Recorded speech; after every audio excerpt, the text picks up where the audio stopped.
இந்த சேட்டுங்களா பணத்துல மைகி வச்சிருவானுங்களோ? ஏன் நேத்து ஒரு சேட்ட பணம் வாங்கினோம், இன்னைக்கு இவன்ட்ட போயிடுச்சு பாரு.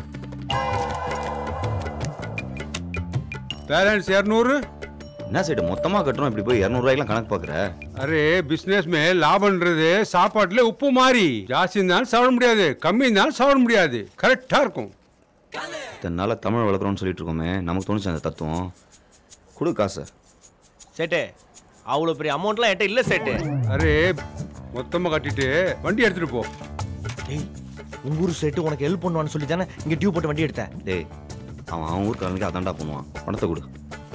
சேட்டு சொன்ன நம்ப மாட்டேன், இங்கே பாரு இவ்வளோதான் இருக்கு.